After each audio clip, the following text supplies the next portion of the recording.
నమస్కారం. ఆంధ్రప్రభ భక్తి ఛానల్కి స్వాగతం. నేను రఘునందన్. ఈ మధ్యకాలంలో వ్యక్తిత్వ వికాసం పేరుతో మనకు ఎంతోమంది కూడా మోటివేషనల్ స్పీకర్స్ చాలామంది మనల్ని ఉత్సాహపరుస్తున్నారు, మనలో కొత్త శక్తిని నింపుతున్నారు. అయితే వారు చెప్పే వాటికి ఆధారం ఏమిటి అనే విషయంలో మనకు కొంత ఆశ్చర్యం కలుగుతుంది. నిజానికి రామాయణ మహాభారత కావ్యాలు మనకున్నాయి, భాగవతం ఉంది, శ్రీమద్ భగవద్గీత ఉంది. ఇలాంటి ఎన్నో విషయాలు మనకు పూర్వం నుంచి ఉన్నాయి. మరి ఈ వ్యక్తిత్వ వికాసం విషయంలో ఎంతో లోతుల్లో దాగి ఉన్న అంశాలన్నీ ఈ కావ్యాల్లో వీటన్నిట్లలో ఉన్నాయి. మరి వాటి గురించి ఎవరు ప్రస్తావిస్తారు? సో నిజంగా మనకు తెలుసుకోవాలని ఉన్నప్పుడు దానికంటూ ఒక ప్రామాణికం అనేది ఉండాలి. మోటివేషనల్ స్పీకర్స్ కూడా ఆ ప్రామాణికం అనేది ఉండాలి. సో ఒక కొత్త పంథాలో మనం ముందుకు వస్తున్నాం. సో ఒకవైపు వ్యక్తిత్వ వికాసాన్ని అందిస్తూనే మరోవైపు రామాయణ మహాభారత కావ్యాల్లో అటు భాగవతంలో కానీ భగవద్గీతలో కానీ ఎలాంటి అంశాలు పొందుపరిచారు, ఇవన్నీ కూడా మానవాళికి ఎంత ప్రయోజనం చేస్తాయి, ఇవన్నీ కూడా మనం మాట్లాడదాం. మనతో పాటు పెద్దలు సముద్రాల షఠగోపాచార్యుల వారు ఉన్నారు. వారు ఎంతో అనంతమైన జ్ఞానం కలిగిన వారు. సో ఈరోజు వారు మనకు ఆంధ్రప్రభకు రావడం మన అదృష్టం. వారిని అడిగి ఈ వ్యక్తిత్వ వికాసం విషయంలో ముఖ్యంగా రామాయణం నుంచి మనం ఎలా తీసుకోవాలి వ్యక్తిత్వ వికాసాన్ని అనేది ఈరోజు ఎపిసోడ్లో మనం చూద్దాం. సముద్రాల షఠగోపాచార్యుల వారు నమస్కారం. నమస్కారం అండి. మీరు పెద్దలు అడగగానే మీరు ఆంధ్రప్రభకి రావడం నిజంగా మాకు చాలా సంతోషం. అండ్ ముఖ్యంగా ఈ కాలం వాళ్ళకి పర్సనాలిటీ డెవలప్మెంట్, మోటివేషన్ అనే విషయంలో చాలామంది ఉన్నారు. కానీ వారు చెప్పే విధానం ఒక్కొక్కరిది ఒక్కో రకం. కానీ దానికి ప్రామాణికం ఏంటి అనే విషయానికి వస్తే కొంత ప్రశ్న వస్తోంది.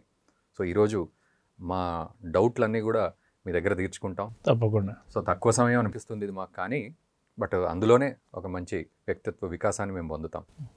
సో ముఖ్యంగా అంశాల వారీగా మనం మాట్లాడదాం. సో ఈ కాలంలో ఈ మోటివేషన్ అనేది ఎలా ఉపయోగపడుతుంది ప్రతి మనిషికి, దాన్ని ఎలా అర్థం చేసుకోవాలి కూడా ఈ కాలం మనిషి? మనకు రామాయణం ఎంత ముఖ్యమంటే, ఎప్పటివరకైతే మనుష్య జాతి ఈ భూమి మీద మనుగడ కొనసాగిస్తుందో అప్పటి వరకు వారందరి ప్రతిభకు, వారందరి వికాసానికి, వారి క్షేమలాభాలకు రామాయణమే కారణమై ఉంటుంది. రామాయణం ఇతిహాసం అంటారు. ఇలా జరిగింది అని. ఒకప్పుడు రాముడు ఎలా జీవించాడో చెప్పడం వల్ల మానవులందరూ ఆయన ఆదర్శంగా తీసుకొని వీరందరూ ఆదర్శ మానవులుగా, ఆయన ఎలా అయితే మర్యాద పురుషోత్తముడుగా ఉన్నారో ప్రతి వ్యక్తి తమ కర్తవ్యాలను గుర్తించి ఆయన ఎట్లయితే గుణవంతుడుగా ఉన్నాడో సద్గుణవంతులుగా జీవనాన్ని కొనసాగించడానికి మనకు రామాయణం చాలా ఉపయోగంగా ఉంటుంది. ఎందుకంటే యావత్ స్థాస్యంతి గిరయ సరితశ్చ మహీతలే. ఈ భూమి మీద చెట్లు, గుట్టలు, పర్వతాలు, నదులు, సూర్యచంద్రుడు ఉన్నంత వరకు రామాయణం ఉంటుంది. మానవులందరికీ కావలసిన మోతాదులో మంచి గుణాలను, స్వధర్మాన్ని పాటించటము, కావలసిన ప్రతిభకు కానీ వికాసానికి కానీ మనకు ఒక మూలఖండంగా, స్రోతస్సుగా కనిపిస్తుంది రామాయణం. మానవులకు సంబంధించిందే. ఒక మనిషి ఎలా ఉండాలో చెప్పడానికి, చేసి చూపించడానికి వచ్చిన అవతారం. భగవద్గీత అయితే ఉపదేశ రూపంలో కృష్ణుడు ఉపదేశించాడు, కానీ రాముడు చెప్పడం కాదు, చేసి చూపించాడు. ఇలా చేయాలి, ఇలా ఉండాలి అని. కాబట్టి మానవులందరికీ ఎప్పుడూ రామాయణం వారి వారి వికాసానికి ఒక అద్దంలాగా ఉపయోగపడుతుంది, సందేహం లేదు. ఓకే. సో ఈరోజు ప్రాక్టికల్గా నేను ఇంకొంచెం సింప్లిఫైడ్గా మాట్లాడతాను ఆడియన్స్కి అర్థం అవ్వడానికని. సో ఈరోజు కంటెంపరీ సమకాలీనంగా కనుక ఆలోచించినట్లయితే వినయము, విధేయతలు అనే విషయంలో చాలా వరకు కొంత ఇబ్బంది పడుతున్న సందర్భం ఆ వినయం, విధేయత అనేది. సో ఎట్లా అలవర్చుకోవాలి? ఇప్పుడు మీరు అన్న రామాయణం కనుక మనకు హనుమంతుడు ఉన్నారు. ఆయన గొప్ప వేద పండితుడు, వేదాంగ పండితుడు. ఆయనకున్న జ్ఞానాన్ని చూసి, ఆయన మాట ద్వారా ఆయనకుండే జ్ఞానాన్ని రామచంద్రస్వామి గుర్తించి, ఇంత గొప్పవాడుగా ఉన్నాడు, ఇంత అద్భుతంగా మాట్లాడాడు, ఇన్ని మాటల్లో ఒక పొరపాటు కానీ వేరే ఏమీ లేవు అని మెచ్చుకున్నారు. అలాంటి ఆంజనేయ స్వామి సీతామావతికి వెళ్ళినప్పుడు విక్రాంతస్థం, ప్రాజ్ఞస్థం అంటూ సమర్థస్థం, నువ్వు గొప్ప ప్రజ్ఞావంతుడివి, పరాక్రమవంతుడివి, సమర్థుడివి. ఒక్క అడుగులో సముద్రం దాటి రాక్షసులు ఏలే ఈ ప్రాంతంలోకి వచ్చి చేరుకున్నావు, ఇక్కడికి వచ్చావు అంటే ఆయన నిజంగా వాస్తవమే. ఇంకెవరికీ సాధ్యం కాలేదు సముద్రం దాటడానికి, కానీ తిరిగి మళ్ళీ చేరుకోవడానికి ఇంకెవరికి సామర్థ్యం లేదని అందరూ నిర్ణయించుకున్నారు. హనుమంతుడు ఒక్కడే సిద్ధపడ్డారు. కానీ అవునమ్మా నువ్వు వాస్తవమే చెప్పినావు అనలేదు. నహి ప్రకృష్టా ప్రేష్యంతే హి తరే జనా. ఎప్పుడైనా చూసి రమ్మని చిన్నవాళ్ళని పంపిస్తారు, ఏదైనా గొప్ప పని చేసి రమ్మని పెద్దవాళ్ళని పంపిస్తారు. నువ్వు ఎక్కడున్నావో చూసి రమ్మని నన్ను పంపించారు. కాబట్టి చూడటానికి నేను వచ్చినవాడిని చిన్నవాడిని. మత్త ప్రత్యవర కశ్చిన్ నాస్తి సుగ్రీవ సన్నిధౌ. నాతో సమానమైన వారు కానీ నాకంటే చిన్నవాళ్ళు కానీ ఎవరు లేరు, అందరూ సుగ్రీవుడి దగ్గర పెద్దవాళ్ళే ఉన్నారని తన వినయాన్ని చెప్పుకున్నారు. ఒక మహాకవి కాళిదాసు కూడా అసలు మహాకవులు ఎందరు అని లెక్క పెట్టడం మొదలుపెట్టినప్పుడు పురా కవీనాం గణనా ప్రసంగే కనిష్ఠికాధిష్ఠిత కాళిదాస. చిటికన వేలుతో కాళిదాసుని లెక్కబెట్టాక ఆయనతో సమానంగా చెప్పడానికి ఇంకో పేరు లేకపోయేసరికి ఆ రెండవ ఏళ్ళను మనవాళ్ళం రింగ్ ఫింగర్ ఉంగరం వేలు అంటున్నారు. సంస్కృతంలో దానికి అనామిక అని పేరు. కాళిదాసుతో సమానమైన పేరు గలవారు రెండవ వారు లేకపోయేసరికి ఆ అనామిక అనే పేరు కలిగిన ఆ ఏలు ఆ పేరుతో సార్థకమైంది అంటారు. అంత గొప్ప ఆయన. నేను చాలా సామాన్యుణ్ణి, నాకంటే ముందున్న వారందరేమో రత్నాలు లాంటి వారు, ఆ రత్నాల మధ్యలో ఉండే దారం లాంటి వాడిని నేనని చెప్పుకున్నాడు. ఆయన ఎవరు అంటే రఘువంశం రాశాడు. సూర్యవంశ రాజుల చరిత్ర అద్భుతంగా రాసినటువంటి మహానుభావుడు. అంటే ఎప్పుడైనా విద్యా వినయేన శోభతే అని విద్యావంతుల యొక్క ప్రకాశం, గొప్పతనం, వాళ్ళలో ఉండే ఔన్నత్యం ఎట్ట తెలుస్తుందంటే సింపుల్గా ఉండడం. సింప్లీ లివింగ్ హైలీ థింకింగ్ అంటారే, మేధావులు ఎప్పుడూ అట్టహాసాలకు ఆడంబరాలకు పోరు. వాళ్ళ యొక్క పని అంతా కూడా, ఇప్పుడు కూడా సైంటిస్ట్ ఎట్లా ఉంటారు, వాళ్లకు బట్టల గురించో ఆభరణాల గురించో ఆకర్షణల గురించో ఉండదు. ఎంతసేపటికి మనం అనుకున్న లక్ష్యం నెరవేర్చుకుందామా లేదా అనే దృష్టిలో. అట్లా ఆంజనేయ స్వామి యొక్క వినయం లోకంలో అందరికీ అవసరమే. ఎందుకంటే ఎంత గొప్పవాళ్ళైనా వాళ్ళేమి కోట్ల సంవత్సరాలే ఉండరు. దశరథ మహారాజు 60,000 సంవత్సరాలు ఉన్నట్టుగా అవకాశం లేదు. ఎవరికైనా పసితనం కామన్, బాల్యం కామన్. ఎదగడానికి ఆ యవ్వనం నుంచి ప్రారంభమై ఒక వార్ధక్యం అన్నట్టు 60-70 ఏళ్ళ వరకు. ఆ మధ్యకాలంలో మన జీవితం చాలా తక్కువ నిడివి గలది. అందులో ఈ ఆడంబరాలకని, లేకపోతే అహంకారం అని, గర్వం అని, ఇంక తోటి వాళ్ళను సరిగ్గా పట్టించుకోకపోవడము, మన దగ్గర ఉన్న సంపదనో విద్యనో అవకాశాన్ని ఇతరులకు పంచకపోవడము ఉంటే అది ఎంతవరకు మన వికాసం అంటే అందరికీ అందాల్సింది అందకుండా చేసేదే ఈ లోపం, గర్వం కానీ అహంకారం కానీ తోటి వాళ్ళతో సక్రమంగా లేకపోవడం అనేది వాళ్ళ పెద్ద సమస్య కూర్చుంది. అంటే ఇప్పుడు మీరు అన్నారు సింపుల్ లివింగ్ హైలీ థింకింగ్ అనేది, ప్లస్ వినయ విధేయతల విషయంలో హనుమంతుడి ఉదాహరణ చెప్పారు. బట్ ఈరోజు సమాజంలో చూస్తే ఈ సింపుల్ అనే వర్డ్ కనబడట్లేదు. అంటే ఆర్భాటం కనబడాలి. వాడికి తినడానికి ఇంట్లో ఏమి లేకున్నా పర్వాలేదు, బయట సొసైటీకి వచ్చిన తర్వాత ఆర్భాటం కనబడాలి. ఆ స్టేటస్ చూపెడితే తప్ప అతన్ని గౌరవించే పరిస్థితి లేదు. మరి అవును. అంటే వాస్తవానికి ఈ అడ్వర్టైజ్మెంట్లు కానీ ఆడంబరం కానీ ఇది ఎందుకు రాజ్యం వెళ్తుందంటే లోపల నిజంగా సరుకున్న వాళ్ళ సంఖ్య తక్కువ ఉండేసరికి ఈ ప్రచారం వల్ల, ప్రకటన వల్లనే ఎక్కువ ఆకర్షింపబడుతున్నారు. యోగ్యుడైనటువంటి వాడికి సపోజ్ ఇప్పుడు ఆర్గానిక్ ఏవో ఉన్నాయి, వాళ్ళు ఇంతగా ప్రచారం చేసుకోరు. ఎందుకంటే మన వస్తువు మంచిది, సరుకు మంచిది, అదృష్టం ఉన్నవాడు, నిజంగా శ్రద్ధ ఉన్నవాడు వస్తాడు. వచ్చి తీసుకొని పోయినవాడు వాడి నోటి మాటే ప్రచారం అనుకుంటారు. అలాంటి వాళ్ళు కొందరు ఉన్నారు, కానీ వాళ్ళు మూలల్లో ఉన్నారు, మారుమూలల్లో ఉన్నారు. మిగతా వాళ్ళందరూ ఈ రకమైనటువంటి ప్రచారం వల్ల వచ్చింది తాత్కాలికమే. కొద్ది రోజులు రాజ్యం వెళ్ళినట్టుగా కనిపిస్తాడు, కానీ వీడిని ఏమో అనుకుంటే వీడు ఇంతేనా అని కొద్ది రోజులనే తెలుస్తుంది. కానీ ఎప్పుడైనా ఆడంబరం ప్రమాదమే. మనకు తెల్లటి మేఘం బాగా ఉన్నట్టుగా కనిపిస్తుంది, కానీ దాని నుంచి మనకు కావాల్సిన నీరు రాదు. నల్లటి మేఘం అది గర్జించినా గర్జించకపోయినా మనకు కావాల్సిన తాగునీరు సాగునీరు అందిస్తుంది. అందుకొరకు కాబట్టి ఎప్పటికైనా వినయ విధేయతలు, ఒక సమన్వయ ధోరణి, అణకువగా ఉండడం, అవసరమైనప్పుడే ఆ శక్తిని ప్రదర్శించడం, ఇట్లాంటివే శాశ్వతంగా రాజ్యం వెళ్తాయి. ఓకే. ఇక మరో అంశం వస్తే ఉత్సాహం విషయంలో చాలామంది ఉత్సాహపడుతూ ఉంటారు. సో కొంత ఆరంభ శూరత్వం కూడా చూపెట్టి బాగా ఉత్సాహపడుతూ ఉంటారు.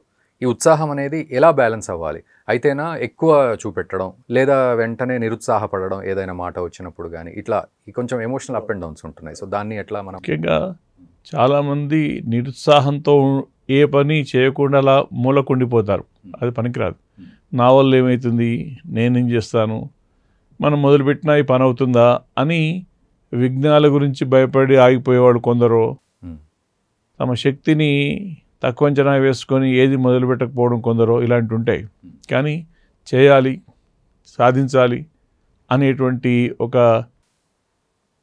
వాళ్ళలో తపన ఏదైతే ఉంటుందో ఆ ఉత్సాహం అన్నిటికీ మూలమే. ఆంజనేయ స్వామి కూడా ముందు సీతమ్మ వారి దర్శనం కాకపోయేసరికి ఇక నా వల్ల కాదేమో, నేను తిరిగి వెళితే ఈ వ్యతిరేకమైన వార్త చెప్తే వారందరూ ప్రాణాలు కూడా వదిలేస్తారేమో అని అనుకున్నారు. కానీ అనిర్వేదశ్రియో మూలం, నిరుత్సాహం అనేది మరిన్ని ఆపదలకు కారణం. ఆ నిరుత్సాహం లేకపోవడం, ఉత్సాహం ఉండడం అనేది సకల సంపదలకు మూలము, సకల కార్యాలు నెరవేర్చడానికి అదే ప్రధానము అని భావించారు. రామచంద్రస్వామి అంతటి మహానుభావుడు, గుణవంతుడు, ఆదర్శ పురుషుడు సీతామ్మవారు దూరమయ్యేసరికి బెంగపడ్డారు.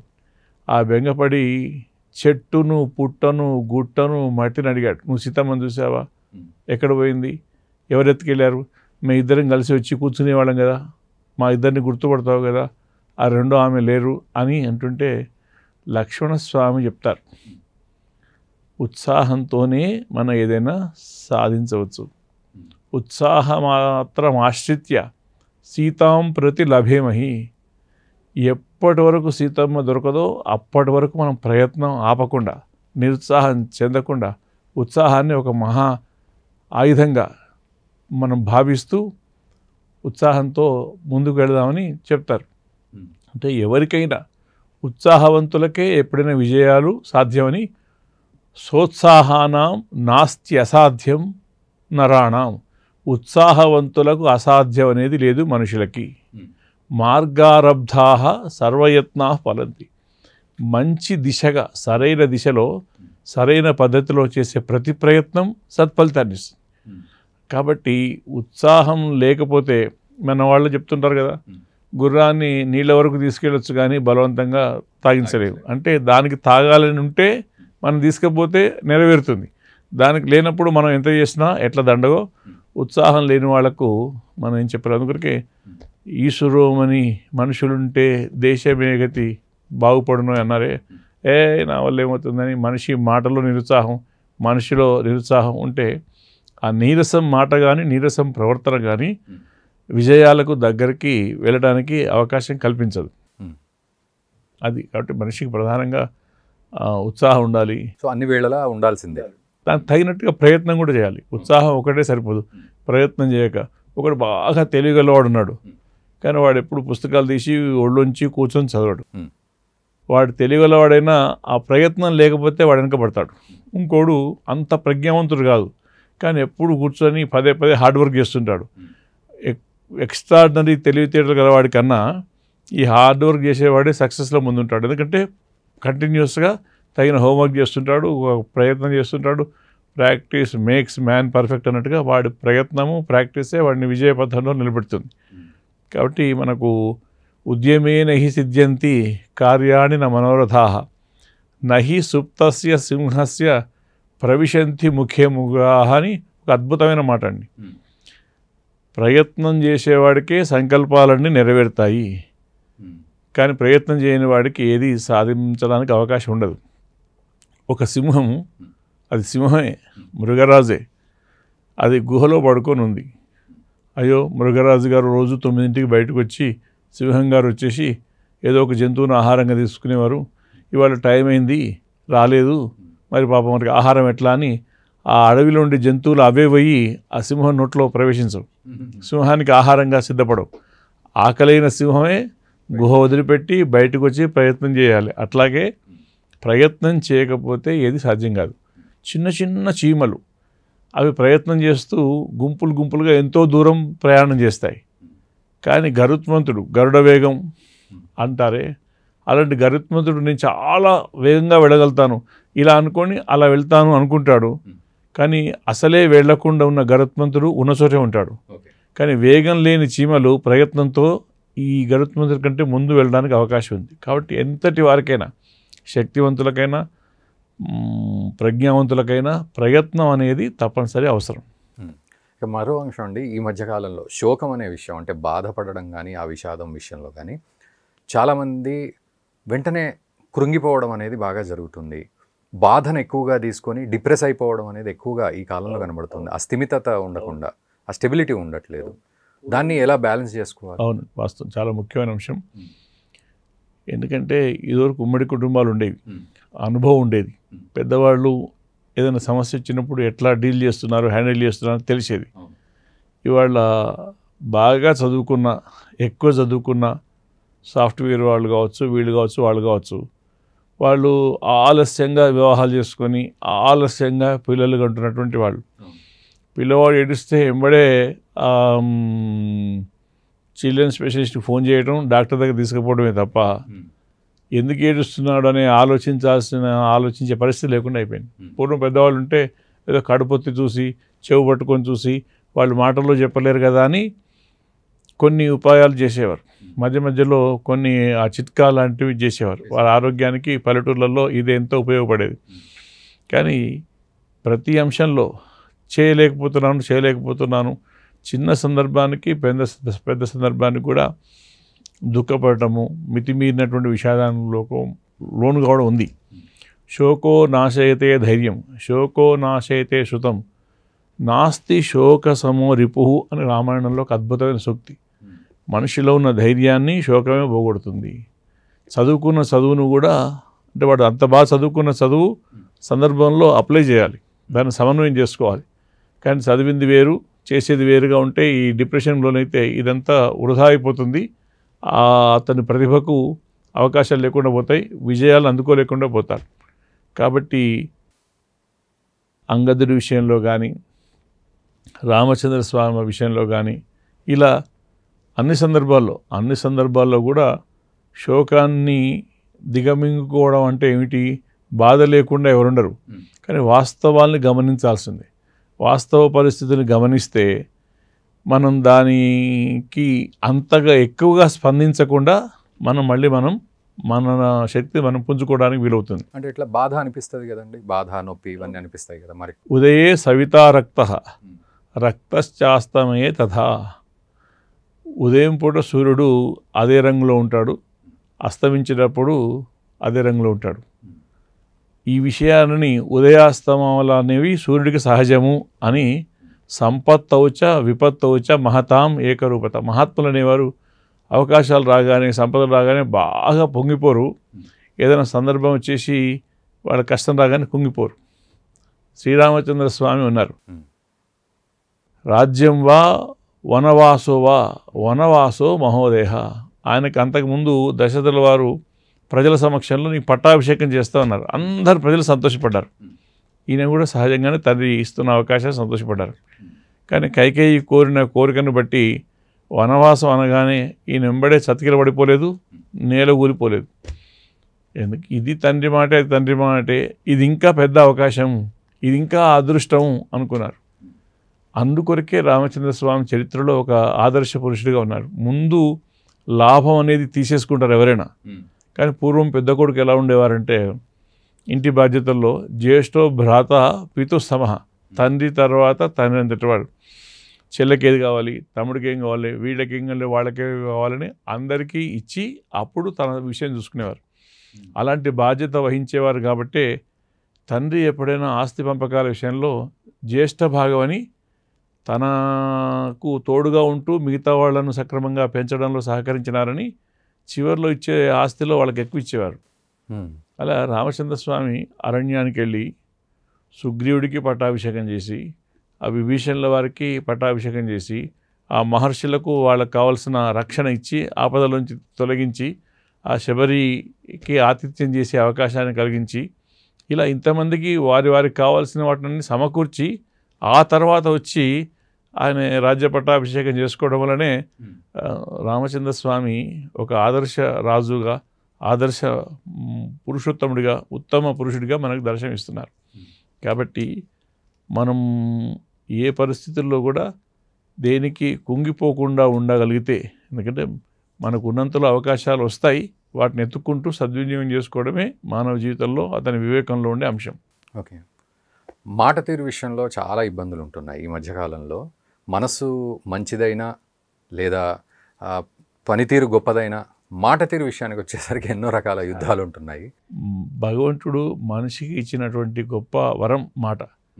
మనిషికి తరగని ఆభరణం మాటే అని మన గ్రంథాల్లో కూడా ఇదే విషయం రాశాం. ఒక మాట ఋషి నోటి నుంచి వస్తే అది మంత్రం అవుతుంది. అదే మాట గాయకుడి నోటి నుంచి వస్తే ఒక వినసొంపైన పాట అవుతుంది. అలాగే ఒక ప్రభువు నోటి నుంచి వచ్చే మాట శాసనం అవుతుంది. మాట వికటిస్తే మరణం వరిస్తుంది. అంటే ఒక మాట పెరిగితే ఏమవుతుంది, మనకు ఉన్న జీవితానికి మనమే ముగింపు పలుకున్నట్టు అవుతుంది. ఎందుకంటే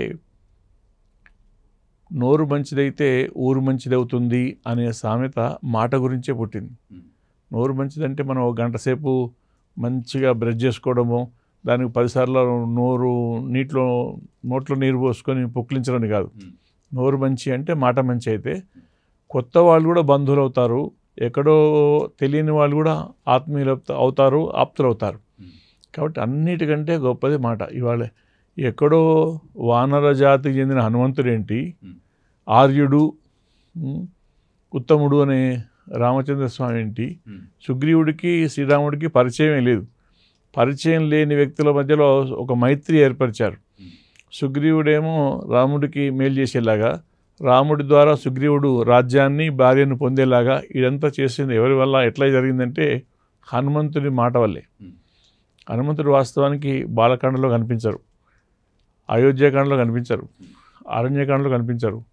3 కాండల రామాయణం అయిపోయిన తర్వాత 4వ కాండ అయిన కిష్కింధకాండలో, 5వదైన సుందరలో, 6వదైన యుద్ధకాండలో ఉంటారు.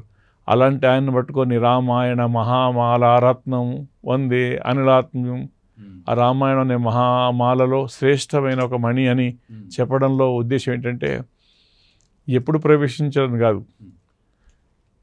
మన వాళ్ళు ఏదో చెప్తున్నారు ఈ మధ్యలో, లేట్గా కాదు లేటెస్ట్ కానీ, అట్లా ఆయన వచ్చి ఇంతవరకు పరిచయం లేని రామలక్ష్మణులతో తన ఇంట్రడక్షన్తో పరిచయం చేసుకొని వాళ్లకు నమ్మకం కలిగించి, వాళ్ళ వల్ల సుగ్రీవుడికి ఎటువంటి ప్రమాదం లేదనే నమ్మకాన్ని తాను కలిగించుకొని సుగ్రీవుడికి కూడా ఆ విషయాన్ని తెలిపి వాళ్ళిద్దరి మధ్యలో స్నేహం ఏర్పరిచారు. ఎట్లా మాట్లాడాలి అనేది పూర్వం మనకు ఇంట్లోనే తెలిసేది. పెద్దవాళ్ళ యొక్క మాటను చూసి తర్వాత నేర్చుకునేవారు. సీతమ్మ ఆంజనేయ స్వామికి పరిచయం చేసుకుంది. నేను స్నుషా దశరథస్యాహం శత్రు సైన్య ప్రతాపిన, నేను శత్రువుల యొక్క సైన్యాన్ని సులభంగా ఓడించగలిగిన ప్రతాపం కలిగిన దశరథ మహారాజు కోడల్ని అని అత్తింటి సంబంధంగా పరిచయం చేసుకుంది. అంటే ఆ విధంగా ఎవరు ఏంటి అని మాట్లాడడంలో ఆంజనేయ స్వామి సీతామ్మని చూశాక ఈ వానర సైన్యం దగ్గరికి వచ్చేటప్పుడు దృష్టా సీతేతి తత్వతః, చూచితిని సీతను అన్నారు. అసలు వెళ్ళింది సీతమ్మ దగ్గరికి కాబట్టి సీతమ్మను అనొచ్చు, కానీ చూశాను అనగానే ఇంకా రెండో మాటతో అవసరం లేకుండా తెలిసిపోయింది. అంటే దూరం నుంచే ఇలా చూపిస్తారు. అంటే వెళ్ళిన పని సక్సెస్ అయిందని వివరించి చెప్పాల్సిన అవసరం లేకుండా ఒక చిన్న గుర్తుతోని చెప్పినట్టు ఆపదలో ఉన్న వాళ్ళకు ముందు ధైర్యాన్ని ఇవ్వాలి. సీతమ్మ దగ్గరికి ఆంజనేయ స్వామికి వెంటనే వెళ్ళే అవకాశం లేదు. ఆమె తన జడను మెడకు ఉరిలాగా చేసుకున్న సందర్భంలో చెట్టు కొమ్మ మీద ఉన్న ఆంజనేయ స్వామి రాముని యొక్క చరిత్రను గుణాలను చెప్పి నీరసంగా ఉన్న వాళ్ళకు డాక్టర్లు మన గ్లూకోజ్ ఇచ్చినట్టు ఆమె చెవులోంచే కావలసిన రామచరితామృతం, శ్రీరామ గుణామృతం అందించి ఆమెను సజీవంగా ఉంచారు. అయితే ఇక్కడ ఒక ప్రాక్టికల్ డౌట్ సార్ నాకు. ఇప్పుడు మీరు చెప్పే విషయం అంతా కూడా చాలా ఓపికగా కూర్చొని చేయగలిగే వ్యవస్థలు లేకపోతే మనుషులు ఉన్న సమయం. బట్ ఇప్పుడు అంతా ఫాస్ట్ కల్చర్ అవుతుంది. ఎదుటివాడి మాట వినే సమయం కూడా మనం ఇచ్చుకునే పరిస్థితుల్లో లేము. మరి ఇది ఎట్లా హ్యాండిల్ చేయాలి టఫ్ సిచ్యువేషన్? ఎప్పటికైనా మాటే, మాట లేకపోవడం. ఇప్పుడు మనకు ఈ మాట వినిపించుకో టైం లేదు అంటే మనమే ప్రగతికి దూరం కావడానికి సిద్ధపడుతున్నట్టు లెక్క. ఇప్పుడు తప్పు చేశారు, వాళ్ళని పోలీసులు అరెస్ట్ చేశారు, పోలీస్ స్టేషన్లో ఉంచారు, కోర్టుకు తీసుకెళ్లారు, వాళ్లకు జైలు శిక్ష విధించారు, తీసుకెళ్ళి జైల్లో పెడుతున్నారు. జైల్లో పెట్టిన వాడికి బట్టలు ఇస్తున్నారు, జైల్లో పెట్టిన వాడికి ఇంకా టైంకు భోజనం పెడుతున్నారు. మన ఇంట్లో అయినా పండగ వస్తేనో బంధువులు వస్తేనో ఆలస్యం అవుతుంది. జైల్లో ఉన్న వాళ్ళకు హెయిర్ కటింగు, జైల్లో ఉన్న వాళ్ళకు అనారోగ్యం ఉంటే అనారోగ్యం పోవడానికి మందుల ఇన్ని ఉన్నప్పుడు వాళ్ళకి ఏ దూరం అవుతున్నది? అందరితో కలిసి మాట్లాడే అవకాశాన్ని మాత్రమే దూరం చేస్తున్నారు. ఏ సమాజంలో, ఏ కుటుంబంలో ఒక వ్యక్తిగా ఉండనో నువ్వు ఆరోగ్యకరమైన సమాజాన్ని అనారోగ్యకరంగా లేకపోతే వాళ్లకు హాని కలిగించే విధంగా ప్రవర్తించావు కదా అని దూరంగా పెడుతున్నారు. దూరంగా పెట్టడం అంటే వాళ్ళతోని మాట్లాడే అవకాశం లేక, కలిసి ఉండే అవకాశం లేక ఇస్తున్నారు. కాబట్టి అక్కడ మనం భగవంతుడిచ్చిన ఈ మాట గొప్పది. ఎంతో గొప్ప మాట ఉంది. మీరు చాలా మంచి ప్రశ్న వేశారు, లోతైన ప్రశ్న. ఒక దండి అనే మహాకవి చెప్పారు, ఇదమంధం తమకృత్సనం జాయేత భువనత్రయం ఏది శబ్దాహ్వయం జ్యోతి ఆసంసారం నదీప్యతే. అన్ని లైట్లు ఉన్నాయి కానీ ఒకడే మనిషి ఉన్నాడు. ఆ కాంతి అతనికి ఏం ఉపయోగపడదు రాత్రిపూట. కానీ లైట్లు పోయాయి, ఫోన్ డెడ్ అయింది, నెట్వర్క్ లేదు, ఏ రకమైన బయటికి పోయే అవకాశం లేదు, కుండపోతా వర్షం కురుస్తుంది. కానీ అలాంటి స్థితిలో కూడా అతను అతని స్నేహితుడు కానీ అతని భార్య కానీ ఉంటే మాట్లాడుకుంటూ మంచెడ్డలు మాట్లాడుకుంటూ లోకాభిరామాయణమో లేకపోతే మంచి ఉదాహరణలు మాట్లాడుకుంటుంటే ఈ మాట్లాడుతుంటే ఈ సమయం తెలియకుండానే గడిచిపోతుంది. అప్పుడు ఏమైంది? ఈ వెలుతురు లేకపోయినా, సౌకర్యాలు లేకపోయినా, భోజనానికి పదార్థాలు లేకపోయినా, బయటికి వెళ్ళే అవకాశం లేకపోయినా ఒక మాట ప్రాణం నిలబెట్టింది. ఇంకో ఉదాహరణ చెప్తాను. సీతారాములకు వివాహం అయింది, వాళ్ళు మాట్లాడుకుంటున్నారు. సీతమ్మ తన బాల్యం నుంచి జరిగిన విషయాలన్నీ గబగబా, ఇంతకంటే గొప్ప వ్యక్తి ఎవరు ఉంటారు జీవితంలో, బెటర్ ఆఫ్ ఆయన చెప్తున్నారు. రాముడు కూడా సీతమ్మ వారికి తన విషయాలను చెప్తున్నారు. చెప్పేటప్పుడు మామూలుగా ఒక సభ కార్యక్రమం అయితే agenda first welcome speech, chief guest లాస్ట్కి ఓట్ ఆఫ్ థ్యాంక్స్ ఇట్లా ఉంటుంది. కానీ ఆత్మీయుల మాటలు కాబట్టి ఆమె ఒకటి చెప్తుంటే ఈయన కూడా గుర్తొచ్చేసి మధ్యలో ఈయన చెప్పడం, ఈయన మాట్లాడుతుంటే ఆమె గుర్తు చెప్పడం, ఇలా అవిదిత గతయామ రాత్రిరేవ వ్యరంసీత్. వీళ్ళు రాత్రిలో మొదటి భాగం అయిపోయింది, రెండో భాగం అయిపోయింది, మూడో భాగం అయిపోయింది, రాత్రే అయిపోయింది కానీ వీళ్ళ మాటలు అయిపోలేదు. అంటే నిద్ర తప్పనిసరి అయినా, రాత్రిపూట నిద్ర తప్పనిసరి అయినా, వాళ్ళు దంపతులు వాళ్ళకు భోగానుభవం అనేది సహజమే అయినా, ధర్మబద్ధమే అయినా, ఈ భోగానుభవం కన్నా, ఈ నిద్ర అనే విశ్రాంతి కన్నా మనస్సుకు విశ్రాంతి, దగ్గరతనము, ఆత్మీయత, నిండుదనము, ప్రేమ అన్నీ మాటలు ఉన్నాయి. కాబట్టి మనిషిని కలిపేది మాటలే. ఒక మనసులు దగ్గర చేసేది మాటనే. మాట భగవంతుడు ఇచ్చినటువంటి ఒక వరం. అందుకొరకే వాగ్భూషణం భూషణం. మిగతా ఆభరణాలు కొన్ని అరిగిపోతాయి, కొన్ని విరిగిపోతాయి, కొన్ని కరిగిపోతాయి, ఇలా ఉంటాయి. కానీ వేరే వాళ్ళు వచ్చేసి ఎత్తుకపోయే అవకాశం ఉంటుంది ఆభరణాలని. కానీ మాట అనేది తరగని ఆభరణం. ఇది వాడుతున్న కొద్దీ ఇంకా షైనింగ్ పెరుగుతుంటుంది. ఎలా అయితే మణిని సానబెడుతున్న కొద్దీ అది బాగా ప్రకాశిస్తుందో, మాట్లాడుతుంటే అనుభవం వచ్చి ఇంకా బాగుంటుంది. కాబట్టి మనిషికి ఎప్పటికీ ముఖ్యమైన ఆభరణం వాగ్భూషణం భూషణం. కాబట్టి మనిషి వికాసంలో అత్యంత ప్రాధాన్యం కలిగి ఉన్నది మాట. చూడండి, చెవులు మాట్లాడేవారికి చెవులు వినపడతాయి, చెవులు వినపడే వాళ్ళకు మాట్లాడుంటుంది. కొందరికి ఆ పుట్టుకతోనే ముగి చెవుడు వచ్చిందనుకోండి, వాళ్ళలో ఎంత ప్రతిభ ఉన్నా వాళ్ళు కొంచెం వెనకగా ఉంటారు. కానీ రాయవచ్చి, మాట్లాడవచ్చి, చూడవచ్చి, నడకవచ్చి, తన పనులు చేసుకోగలిగిన సామర్థ్యం వచ్చి ఈయనున్న వాళ్లకు కొన్ని అవకాశాలు వచ్చినా ఎంతో ముందుకెళ్తారు. ఏదైనా ఒక ఇంద్రియంలో లోపం ఏర్పడితే, ముఖ్యంగా మాటలో లోపం ఏర్పడితే సమాజంలో మనం ఎదగడానికి కష్టం అవుతుంది. కాబట్టి మాట నిజంగా గొప్ప ఆభరణం, మనిషికి దేవుడిచ్చిన వరం అని చెప్పుకోవచ్చు. లక్ష్యాలను పెట్టుకుంటున్నారు చాలామంది. మరో అంశం లక్ష్యం. చాలామంది గోల్స్ పెట్టుకుంటున్నారు. ఆ గోల్స్ని ఎలా పెట్టుకోవాలి అంటే దానికి ఆ శుద్ధి ఎలా ఉంటుంది, ఎలాంటి అది ఉంటుంది, ఇది రామాయణంతో ఎలా మనం లింక్ చేసుకోవచ్చు? ముఖ్యంగా దానికి ఏదైనా ఒక ఎత్రాస్తి భావస్తు పవిత్ర రూప తత్రైవ కార్యం ఫలరూపమేతి. ఏదైనా ఒక లక్ష్యం సిద్ధించాలంటే ముందు సంకల్పం గట్టి ఉండాలి. సంకల్పం గట్టిగా ఉండి పవిత్రంగా ఉండి దానికి ప్రయత్నం జోడయి దానికి ఒక ధైర్యం తోడయి దాన్ని అందుకోవడానికి తగిన రీతిలో శ్రమించాలి. ఏ ప్రయత్నం చేయకపోతే ఎవరికైనా ఏది సాధ్యం కాదు.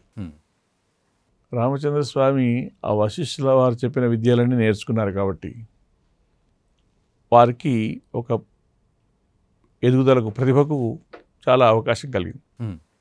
విశ్వామిత్రుల వారు వచ్చి దశరథుడిని నీ కుమారుడిని పంపించమన్నప్పుడు ఈయన సిద్ధపడలే. ఎందుకంటే తండ్రికి, ఏ తండ్రికైనా కొడుకు యొక్క గొప్పతనం కొంతే తెలుస్తుంది. నేను ముద్దుగా చూడడమే ఉంటుంది. ఈయన ఏమన్నారంటే ఊన షోడశ వర్షోమే రామో రాజీవలోచన. నా పిల్లవాడు ఇంకా నూనె మీసాలు రాలేదు,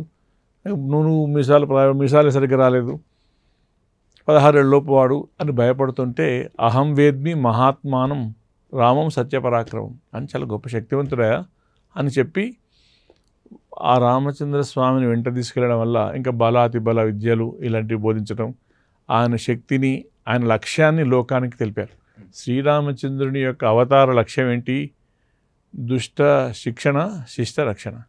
ఈ విశ్వామిత్రుల వారే రాకపోతే, ఆ మిథిలా నగరానికే వెళ్ళకపోతే, సీతమ్మవారే ఈయనకి భార్య కాకపోతే, రాముల వారి వెంట సీతమ్మవారు అడవికి వెళ్ళకపోతే, రావణాసురుడే సీతమ్మవారిని ఎతకపోకపోతే ఈయన లంకలోకి వెళ్ళడం ఎట్లా సాధ్యమయ్యేది? అప్పటి వరకే 10,000 మంది పైగా దేవతా స్త్రీలు ఆయన చెరసాల్లో బంధింపబడితే ఈ రావణవధ చేసి వారందరినీ రక్షించడం, అలాంటి కృత్యం జరిగిందంటే ముఖ్యంగా ఏంటంటే ఎవరి లక్ష్యం ఏంటి? రామావతార లక్ష్యం లోకంలో ధర్మబద్ధమైన పరిపాలన, దుర్మార్గులను శిక్షించడం, దేవతలకు కలిగిన కష్టాల గురించి కానీ, మహర్షులకు కలిగిన కష్టాల గురించి కానీ, వీరందరికీ ఆ కష్టాల నుంచి విముక్తి కలిగించడం కొరకే వచ్చినటువంటి అవతారం. కాబట్టి శ్రీరామావతార లక్ష్యం కొరకు విశ్వామిత్రుల వారి దగ్గర నుంచి మొదలుపెట్టుకొని అట్లా చేశారు. అంటే వ్యక్తిగత లక్ష్యం కావచ్చు, సమాజానికి సంబంధించిన లక్ష్యం కావచ్చు. ఎవరు ఎందుకొరకు ఉన్నారో, ఒక ఆటగాడు ఉన్నాడు, అతను సచిన్ టెండూల్కర్ లాంటి వారు వాళ్ళ క్రికెట్ గాడ్ అయ్యారంటే తన యొక్క లక్ష్యాన్ని ఆయన ఎన్నడూ మరవకుండా ఆ లక్ష్యం సాధించడానికి ఓ డాక్టర్ గారిని పెళ్లి చేసుకున్నారు. ఎక్కడో మాటికి ఎక్కడో డాక్టర్ కాకుండా తినే తిండిలో ఒక సమతౌల్యం పాటించడానికి, ఆహారంలో, వ్యవహారంలో, ఆ వ్యాయామంలో, ముఖ్యంగా మైండ్ సెట్, ఆలోచన విధానంలో తగినట్టుగా ఉన్నారు. ఆయనకే ఇంకొక మిత్రుడు ఉన్నాడు, వినోద్ కాంబ్లీ అనే ఆటగాడు అనుకుందాం. ఈయన సమానమైన ఆయన ఆ జాగ్రత్తలు పాటించలేదు. తన లక్ష్యం క్రికెట్కు అంకితం కావడం, దేశానికి అంకితం కావడం. కాబట్టి ఇతని యొక్క పద్ధతి ఎట్లా ఉందంటే ప్రయత్నం కానీ, ఆలోచన కానీ, కృషి కానీ, జాగ్రత్తలు కానీ అన్నీ ఉన్నాయి. ఏది సరిగ్గా చేయకపోయినా తినే తిండిలో కావచ్చు, లేకపోతే నిద్ర సమయంలో కావచ్చు, లేకపోతే అన్నిటికీ ఆ లక్ష్యం వైపు చేరుకోవడానికి ఎన్నో కలగలిసి ఉండాలి. వాటన్నిటినీ కలుపుకొని ముందు అనుకున్న సాధించాలి. అంటే ఎటువంటి లక్ష్యమైనా పెట్టుకోవచ్చా? అసాధ్యం, సుసాధ్యం, ఇట్లా ఇవే మనిషికి ఉత్సాహంతో తాను సాధించలేనిది అంటుండదు. యయాతి అనే చక్రవర్తి భూమి మీద ఉండే ఆయనే దేవతలకు రాక్షసులకు యుద్ధం జరుగుతుంటే దేవతల పక్షాల్లో యుద్ధంలో పాల్గొని దేవతల్ని గెలిపించి రాక్షసులను దేవతలు ఓడించడంలో సహకరించాలంటే మానవుడేంటి, దేవతలకు సహాయంగా వెళ్ళడం ఏంటి అంటే కృషితో నాస్తి దుర్భిక్షం. కృషి ఉంటే మనుషులు ఋషులవుతారు, మహాపురుషులు అవుతారు. ఒక మానవుడు సాధించలేనిది తన ప్రయత్నంతో ఏది లేదని చెప్పడానికి, నిరూపించడానికి వచ్చిందే శ్రీరామ అవతారం. అంటే ఫెయిల్ అవ్వడానికి గల కారణాలు ఏమిటి అంటే అదే లక్ష్యాన్ని కూడా ఒక్కళ్ళు సక్సెస్ అవుతారు, మిగతా 99 మంది ఫెయిల్ అవ్వడానికి. అంటే వీళ్ళకు ఆ పట్టుదల లేకపోవడం, లేకపోతే దాన్ని పొందాలనేటువంటి తపన లోపించడం. ఒక ఋషి తాను అనుకున్న లక్ష్యాన్ని చేరుకోవడం కొరకు తనకు లభించిన మంత్రాన్ని నిద్రాహారాలు లేకుండా పఠిస్తారు. వాల్మీకి మహర్షి ఉన్నారు. ఆయన ముందెలా ఉన్నారు? ఆ నారద మహర్షి యొక్క ఉపకారం వల్ల ఉదయం మనలాగా టీ స్నాక్స్ లేవు, మధ్యాహ్నం లంచో రాత్రి డిన్నరో లేక ఆయనకు రామ రామ రామ రామ రామ రామ ఉదయం మధ్యాహ్నం సాయంత్రం రాత్రి కాసేపు కూర్చోవడం, కాసేపు నడవడం, కాసేపు పడుకోవడం లేదు. ఉన్న చోటు నుంచి కదలకుండా ఉంటే ఆయన అలా రామతారక మంత్రం చేసుకుంటూ పోతుంటే ఆయన మీద పుట్టలు పెరిగిపోయినాయి. ఒకనాడు పెద్ద భయంకరమైన వర్షం. ఈ మధ్య మనం హైదరాబాద్లో మిగతా చోట్ల కామారెడ్డిలోనో ఇంకో దగ్గర చూస్తున్నాం కదా, అలాంటి పెద్ద వర్షం వస్తే ఆ వర్షానికి పుట్ట కరిగి బయటపడ్డాడు. వాల్మీకం అంటే పుట్ట కరిగి బయటపడింది కాబట్టి వాల్మీకి. అనుకున్నది ఒకటే ముందు పెట్టుకున్నారు, ఆ రకంగా రామానుగ్రహం పొంది సాధించారు. అంటే తపస్సు విషయంలో మీరు అలా చెప్పారు. అర్జునుడు ఆయనకు మాత్రమే చెట్టు కనపడకుండా, కొమ్మ కనపడకుండా, పిట్ట కనపడకుండా, పిట్ట యొక్క కన్ను ఒక్కటే కనపడిందంటే ఆ అంశాన్ని వదలకుండా ఇంకా మిగతా అంశాలను వదిలేసి ఈ అంశాన్ని వదలకుండా పట్టుదలతో ఉంటే అందరూ ఐఏఎస్ కొరకు ఐపీఎస్ కొరకు ప్రయత్నిస్తున్నా కొందరు ఎందుకు సెలెక్ట్ కాగలుగుతున్నారంటే ఒక తపస్సులాగా, చదువును తపస్సులాగా, ఆటను తపస్సులాగా. పీటీ ఉష గారు ఇంకోరు వాళ్ళే ఎందుకు అంతవరకు వెళ్ళారు అంటే ఆ ఎంచుకున్న అంశం మీద ప్రాణం కంటే ఎక్కువగా దాన్ని భావించాలి. నేను శరీరం వా కార్యం వా సాధయేయం, శరీరం వా పాతయేయం అని ఉంది. ప్రాణం పోయినా పర్వాలేదు, నేను అనుకున్నది సాధించాలని. ఈ మధ్యలో కూడా పాట ఏదో వచ్చింది, గెలుపు కొరకు బతుకు, బతుకు కొరకు గెలుపు, ఓడిపోవద్దు రాజీ పడొద్దు అని ఉంది. ఇది నా జీవిత లక్ష్యం, నేను బతికుండడానికి ఈ గెలిపే నాకు అవసరమని దాని మీద అంత పట్టుదలతోటి లక్ష్యాన్ని ఏర్పరచుకొని చేస్తే అసాధ్యం అనేది లేదు. అంటే ఇప్పుడు మీరు అన్నారు, ఒక ఉదాహరణ చెప్పారు, అర్జునుడికి ఆ పిట్ట కన్ను మాత్రమే కనబడిందని.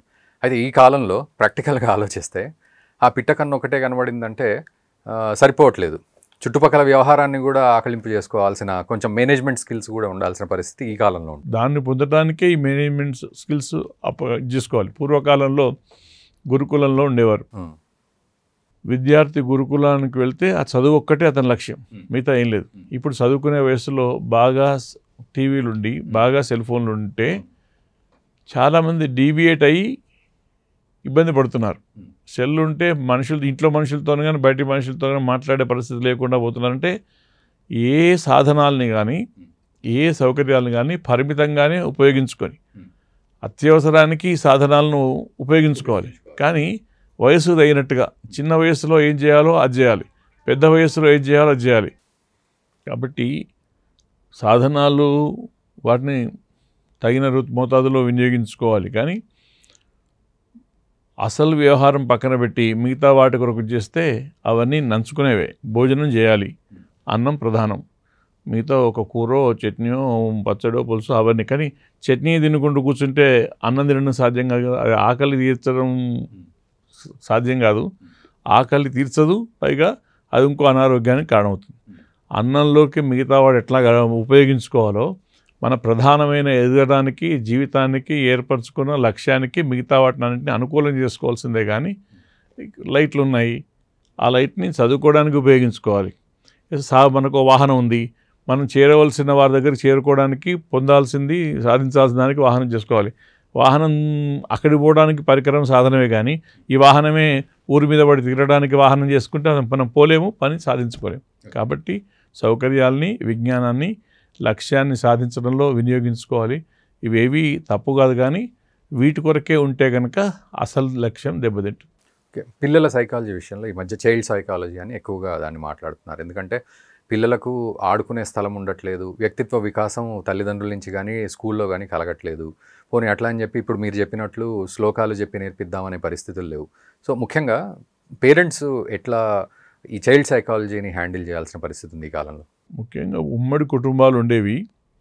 ఉమ్మడి కుటుంబాల్లో పెద్దవాళ్ళు వాళ్ళు ఉద్యోగం చేసి రిటైర్ అయిన వాళ్ళు, లేదా వాళ్ళ వ్యాపారాలు అవన్నీ చేసేవాళ్ళు వయస్సు పెరగడం వల్ల ఇంట్లో ఉండి కొడుకులకు వాళ్ళకు బాధ్యత అప్పగించుకున్నప్పుడు వీళ్ళు ఇంట్లో ఉండేవాళ్ళు ఈ కొడుకుల పిల్లలు కూతుర్ల పిల్లలు ఇంట్లో ఉన్నప్పుడు వీళ్ళు ఈ స్కూల్కి వెళ్ళి స్కూల్లో కొంత నేర్చుకొని వచ్చిన తర్వాత ఇంట్లో కొంత బోధన ఉండేది.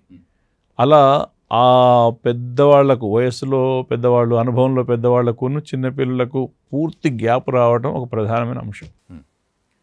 అందులో ఇప్పుడు భార్యాభర్తలు ఇద్దరూ ఉద్యోగస్తులు కావటం వల్ల వీళ్ళు పరిగెత్తేవాళ్ళే, వాళ్ళు పరిగెత్తేవాళ్ళే. అదొక కారణం. ఆ నేర్చుకునే చోట్ల కూడా ఆ నేర్పే వాళ్ళలో అంకిత భావం తగ్గిపోవడం చాలా చోట్ల. అందరూ మంచివాళ్ళు గారు, అందరూ చెడ్డవాళ్ళు గారు. వ్యవస్థలో ఈ అంకితమయ్యే లక్షణం చాలా చోట్ల తగ్గింది. అది ఉపాధ్యాయుల్లో కావచ్చు, వైద్యుల్లో కావచ్చు. ఇవాళ వైద్యుడు ఒక నారాయణుడి స్వరూపంగా భావించే పరిస్థితి నుంచి కొన్ని చోట్ల కొన్ని హాస్పిటల్స్లో అమానవీయంగా ప్రవర్తించే వాటిని బట్టి చాలా మందికి చెడ్డ పేరు వస్తుంది. ఉపాధ్యాయులు సరిగ్గా ఉండాల్సిన వాళ్ళు ఉండకుండా ఉండేసరికి వాళ్ళ వల్ల వ్యవస్థకు చెడ్డ పేరు వస్తుంది. అంకిత భావంతో ఉండేటువంటి ఉపాధ్యాయుల వల్ల కొంత నేర్చుకోవచ్చు. ఆచార్య పాదమాదత్తే అంటే ఒక గురువుగారి ద్వారా కొంచెం పావంతు, అలాగే పాదం సబ్రహ్మచారిభ్య తోటి ఫ్రెండ్స్తో కొంత, అలాగే విద్యార్థి తన యొక్క మేధస్సుతో కొంత, పాదం కాలక్రమేణచ ఎక్స్పీరియన్స్తో ఇంకో 25%. ఫ్రెండ్స్ సరిగ్గా లేకపోతే కొంత నష్టం, టీచర్ సరిగ్గా లేకపోతే కొంత నష్టం, తనలో ఆ పట్టుదల, ప్రయత్నము, ఉత్సాహము, శక్తి, ధారణ లేకపోతే కొంత, అలాగే ఎక్స్పీరియన్స్ లేకపోతే కొంత. కాబట్టి వాళ్ళ లోపం అనేది పిల్లల్లో, ప్రతి పిల్లవాడికి ప్రతిభ ఉంటుంది. ప్రతిభకు పదను పెట్టేటట్టు ప్రోత్సహించేటట్టు ఉండే అవకాశాలు తక్కువ. అతను గబుక్కుని అన్నం తినాలంటే సెల్ ఫోన్ ముందు పడేస్తే అనేసరికి పేరెంట్సే కొంత చెడగొడుతున్నారు. వీళ్ళు కొంచెం సమయం కేటాయించక, అతనిలో సంతోషం లేక, అట్లా విద్యాలయాలు చాలా చోట్ల వ్యాపార కేంద్రాలుగా మాట్లాడేసరికి అక్కడ మానసికంగా, శారీరకంగా ఎదుగుదల లేకుండా ఇలాంటివన్నీ కలిసి ఉన్నాయి. పైగా మోరల్స్ చెప్పేటువంటి పరిస్థితులు లేకపోవడం. ఈ మంచి వ్యక్తుల గురించి ఏదైనా పాటించి సాధించిన మహానుభావుల యొక్క, మహాత్మా గాంధీ గొప్పవాడు కావడానికి ఆయన చిన్నప్పుడు శ్రవణ కుమారుడు తల్లిదండ్రులను కావడిలో తీసుకుపోయిన అలాంటి మాటలు విని ఆయన ఒక ఆదర్శ మహాత్ముడైనాడు, ఆదర్శవంతుడైనాడు లోకానికి. అలాంటివి చెప్పడము, చిన్నప్పుడు కావాల్సినవి వాళ్ళలో ఒక మానసికంగా ఎదుగుదలకు, అలాగే ఏదైనా సాధించాలనే పట్టుదలకు కారణమైనవి చెప్పాలి, అవి మనకు అందించాలి. అది కొంచెం ఇబ్బందిగా ఉంది ప్రస్తుతం. ఓకే. సో చివరిగా మన ప్రేక్షకులకు అంటే ప్రతి క్షణం ఉపయోగపడే ఒక రామాయణంలోని ఒక శ్లోకంతో ముగిద్దాం స్వామి, వారికి అన్ని వేళలా ఉపయోగపడే. రామాయణంలో అనైనా ఎక్కడైనా ఒక మా గురుగారు నల్లాన్ చక్రవర్తి రఘునాథాచార్యుల వారని, వారు కొందరు జీయస్వాముల వారికి కూడా గురువుగారుగా ఉన్నారు. ఒక అద్భుతమైన, నా జీవితానికి ఉపయోగపడేది, ఎందరికో బాగా మణిమకుటంలాగా ఉపయోగపడే ఒక మాట చెప్పారు. ఆరోప్యతే యథా శైలే యత్నేన మహతా శిల క్షిప్యతే చ క్షణేనేవ తథాత్మగుణదోషయో అని. పెద్ద కొండ మీదకి అతిపెద్ద బండరాయిని తీసుకుపోవాలంటే చాలా కష్టం. కానీ ఎంత పెద్ద కొండ మించి అయినా బండరాయిని తోసేయడం చాలా సులభం. అతిపెద్ద కొండ మీదకి పెద్ద బండరాయిని తీసుకుపోవడం ఎట్లాంటిదంటే జీవితంలో మంచి గుణాలను అలవర్చుకోవడం అంత కష్టం. ఎంత పెద్ద కొండ మించి అయినా, ఎంత పెద్ద బండరాయినైనా కిందికి దోయడం ఎంత సులభం. తప్పులు చేయటము, తప్పులు చేసేవాడితో కలిసి ఉండడం, దోషాలు నేర్చుకోవడం, దోషాలు చేయటము, దోషాలు చేసేవాడితో కలిసి ఉండడం అంత సహజం. కాబట్టి కష్టమైన పెద్ద పని చేయాలి. ఆయన సత్యనిష్టతోటి, పితృవాక్య పరిపాలనతోటి రాముడు ఇప్పటికీ ఉన్నారు. ఆయన 11,000 సంవత్సరాలు ఉండి అవతారం చాలించినా ఇప్పటికీ రాముడు లాంటి కొడుకు, రాముడు లాంటి భర్త, రాముడు లాంటి బాలుడు, రాముడు లాంటి ప్రభు, రాముడు లాంటి స్నేహితుడు, ఇలా దేనికైనా ఇంకో రాముడు తప్ప ఇంకో ఉదాహరణ చెప్పలేకపోతున్నామంటే ఒకరు బాగుంటే వారే చరిత్రలో ఆదర్శంగా ఉంటారు.